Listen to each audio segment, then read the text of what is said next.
కాసేపట్లో రాష్ట్ర కేబినెట్ భేటీ జరగనుంది. సీఎం రేవంత్ రెడ్డి అధ్యక్షతన మంత్రివర్గం సమావేశం కానుంది. స్థానిక సంస్థల ఎన్నికలు, బీసీ రిజర్వేషన్లపై కీలక నిర్ణయం తీసుకోనున్నారు. బీసీలకు 42% రిజర్వేషన్లపై స్పష్టత లేకపోవడం, కోర్టులో కేసు పెండింగ్లో ఉండడం, ఇతర అంశాలను దృష్టిలో ఉంచుకొని కేబినెట్ సమావేశంలో ఈ అంశంపై సుదీర్ఘంగా చర్చించే అవకాశం ఉంది. మంత్రివర్గ సమావేశంలో తీసుకునే నిర్ణయం మేరకు ముందుకు వెళ్లాలని సర్కారు యోచిస్తోంది. కేసు విచారణలో ఉన్నందున చట్ట ప్రకారంగా అధికారికంగా వెంటనే బీసీలకు రిజర్వేషన్ల అమలు వీలు కాకపోతే ఏం చేయాలనే దానిపై చర్చించనున్నారు. మరిన్ని డీటెయిల్స్ యాదగిరి అందిస్తారు. యాదగిరి, కేబినెట్ భేటీ డీటెయిల్స్ ఏంటి? స్రవంతి, సీఎం రేవంత్ రెడ్డి అధ్యక్షతన మరికొద్దిసేపట్లో సెక్రటరియట్లో కేబినెట్ సమావేశం ప్రారంభం కాబోతుంది. కొద్దిసేపటి క్రితమే సీఎం రేవంత్ రెడ్డి సెక్రటరియట్ కూడా చేరుకున్నారు. మరికొద్దిసేపట్లో ఈ సమావేశం ప్రారంభం కాబోతుంది. అయితే ఇందులో మేజర్గా ఇవాళ జరిగే ఈ కేబినెట్ సమావేశంలో మేజర్గా ఈ స్థానిక సంస్థల ఎన్నికలు, తర్వాత స్థానిక సంస్థల ఎన్నికల్లో బీసీలకు 42% రిజర్వేషన్ల అమలుకు సంబంధించిన దాని మీదనే ప్రధానంగా చర్చ జరిగే అవకాశం ఉంటుంది. దాంతోపాటు ఈ విషయంలో స్థానిక సంస్థల ఎన్నికలు, బీసీ రిజర్వేషన్ల అమలుకు సంబంధించిన దాంట్లో కీలకమైనటువంటి నిర్ణయం తీసుకునే అవకాశం అయితే కనబడుతుంది. ఎందుకంటే ఇప్పటికే ఈ స్థానిక సంస్థల ఎన్నికలకు సంబంధించి చాలా ఆలస్యమైంది. దీనివల్ల కేంద్రం నుంచి రావాల్సినటువంటి నిధులు కూడా రాలేకపోతున్నాయి. సో దీనివల్ల గ్రామ పంచాయతీలకు రావాల్సినటువంటి నిధులు ఆగిపోవడంతో కొంత అభివృద్ధి కూడా ఆగిపోతుందనే భావనలో ప్రభుత్వం ఉన్నది. కాబట్టి వీటిని వీలైన తొందరలోనే స్థానిక సంస్థల ఎన్నికలు నిర్వహించాలని చెప్పేసి ప్రభుత్వం ముందు నుంచి అనుకుంటున్నప్పటికీ బీసీలకు ఇచ్చినటువంటి హామీని అధికారికంగా అమలు చేస్తూ ఎన్నికలకు వెళ్ళాలని చెప్పేసి ప్రభుత్వం భావించింది. దానికి సంబంధించినటువంటి ప్రయత్నాలన్నీ కూడా ప్రభుత్వం చేసింది. కానీ అటు సుప్రీంకోర్టు, ఇటు హైకోర్టు తీర్పుల కారణంగా కొంత ఆలస్యం అవుతుంది. ఇక ఇప్పటికిప్పుడు ఇది అధికారికంగా ఒకవేళ సాధ్యం కాకపోతే బీసీలకు 42% రిజర్వేషన్ల అమలు సాధ్యం కాకపోతే మరి ఎట్లా ముందుకెళ్తే బాగుంటుంది, ఏం చేద్దాము? సో ఈ స్థానిక సంస్థల ఎన్నికలకు వెళ్దామా, లేదంటే మరికొన్ని రోజులు ఆగితే బాగుంటుందా? ఒకవేళ ఆగితే ఎట్లాంటి నష్టాలు ఉంటాయి? ఇప్పటికిప్పుడు వెళ్తే ఒకవేళ ఎట్లా వెళ్తే బాగుంటుంది? అధికారికంగా 42% రిజర్వేషన్లు అనేది ఇప్పట్లో కొంత సాధ్యమయ్యే సిచ్యువేషన్ కనబడతలేదు. కాబట్టి మరి పార్టీ పరంగా 42% రిజర్వేషన్లు ఇచ్చి ఎన్నికలకు వెళ్దామా, లేదంటే పాత పద్ధతిలోనే ఎన్నికలకు వెళ్తే బాగుంటుందా?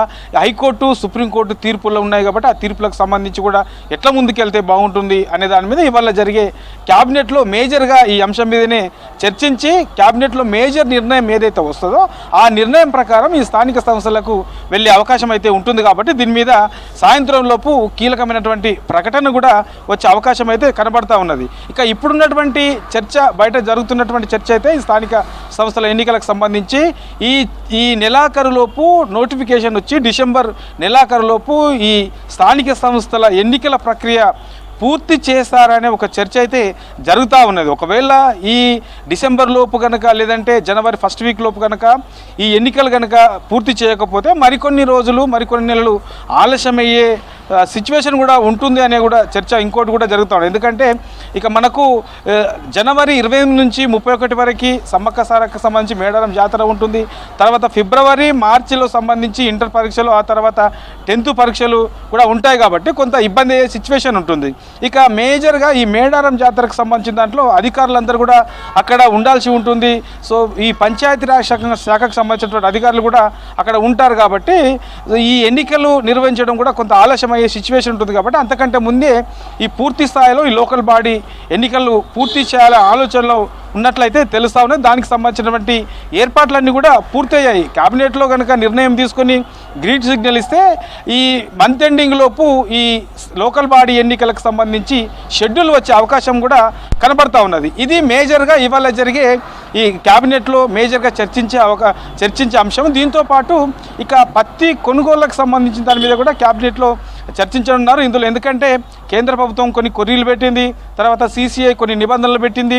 ఎకరాకు 7 క్వింటాలు మాత్రమే కొంటామని చెప్పేసి కొత్తగా తీసుకొచ్చినటువంటి నిబంధన వల్ల రైతులు నష్టపోయే అవకాశం ఉంటుంది. ఎందుకంటే కొన్ని ప్లేస్లల్లో కొంచెం మంచిగా భూమి ఉన్న దగ్గర దిగుబడి ఎక్కువ వచ్చే అవకాశం ఉంటుంది. ఒక్కో ఎకరాకు 10 నుంచి 12 క్వింటాలు తీసే రైతులు కూడా ఉంటారు. మరి అలాంటి రైతులు ఎక్కడ పోవాలి? సో మద్దతు ధరకు అమ్ముకోలేక నష్టపోయే ప్రమాదం ఉంటుంది. కాబట్టి ఇలాంటి విషయంలో కేంద్రము ఇట్లాంటి విషయంలో కొంత సడలింపు ఇవ్వాలి, రైతులకు నష్టం జరగకుండా చూడాల్సిన బాధ్యత కేంద్రం తీసుకోవాలని చెప్పేసి ఇవాళ జరిగే కేబినెట్ సమావేశంలో దీని మీద కూడా చర్చించి దాని మీద ఒక నిర్ణయం తీసుకునే అవకాశం అయితే ఉంటుంది. ఇక దీంతో పాటు గిగ్ వర్కర్లకు సంబంధించి ఒక డ్రాఫ్ట్ బిల్ ఇప్పటికే ప్రభుత్వం తయారు చేసింది. సో ఆ వర్కర్లకు ఎట్లాంటి బెనిఫిట్స్ ఉండాలి, ఏం చేస్తే బాగుంటుంది అనే దాని మీద ఇప్పటికే ఒక డ్రాఫ్ట్ బిల్లు కూడా తయారైంది. కాబట్టి ఇవాళ జరిగే సమావేశంలో ఈ గిగ్ వర్కర్ల డ్రాఫ్ట్ బిల్లు మీద చర్చించి దాని మీద కూడా ఒక నిర్ణయం తీసుకొని గిగ్ వర్కర్లకు సంబంధించిన బిల్లు ఆమోదం తెలిపే అవకాశం అయితే కనబడతా ఉన్నది. సో ఇక వీటితో పాటు ప్రజాపాలనకు సంబంధించి డిసెంబర్తో కాంగ్రెస్ అధికారంలోకి వచ్చి 2 ఏళ్ళు పూర్తవుతుంది. కాబట్టి దీనికి సంబంధించి ఇప్పటికే ఈ ప్రజాపాలన సంబరాలు చేస్తామని చెప్పేసి ప్రభుత్వం ప్రకటించింది.